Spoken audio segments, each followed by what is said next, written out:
No filme, a gente vê que o Ney é isso.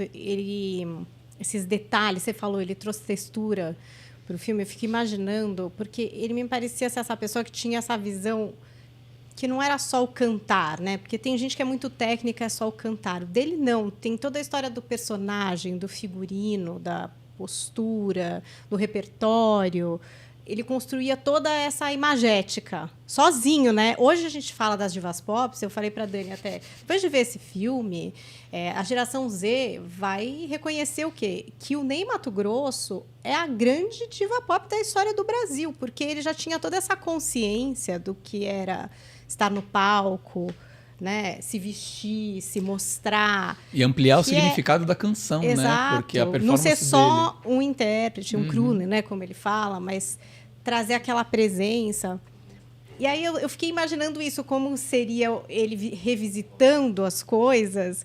E aí você trouxe isso, que ele não foi essa pessoa da crítica, do detalhe. Mas teve algum momento que, por exemplo, ele ficou sensível demais, assim, que ele se viu muito ali, ou que foi meio... Sabe, é demais para mim estar aqui acompanhando isso. Eu vou arrumar um pouquinho o seu microfone. Tá? Só para ficar mais bonita a sua voz.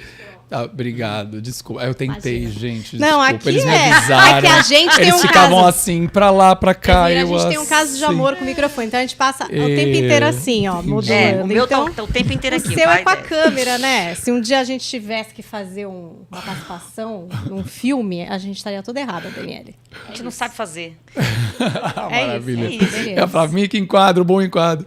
Conta, Bom, ele ficou muito sensível com olha, alguma coisa, sabe? Falar, puta, isso aqui tá meio demais pra mim, ou... Aconteceu um episódio muito interessante no set, porque assim, ele foi acompanhando tudo, eu mandava coisas pra ele, ele via o elenco que eu tava escolhendo, alguns cenários, eu opinava, o figurino, que ele prestou bastante atenção, porque é bem marcante no filme. E ele foi visitar o nosso set em 3 diárias, na verdade. A primeira diária foi maravilhosa. Ele foi para ficar 1 hora, ficou o dia inteiro, ele amou.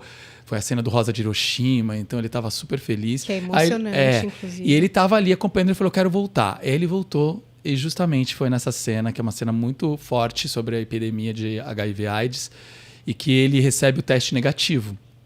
Porque normalmente os filmes sempre mostram alguém recebendo o teste positivo e o mundo cai, é uma sentença de morte.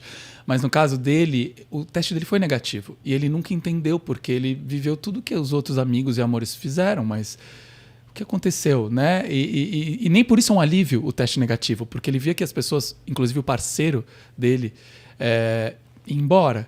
Então, naquela cena, ele chegou no set, estava ouvindo, e é a conversa dos dois na cama, onde o parceiro está dizendo o que vai acontecer com o corpo dele.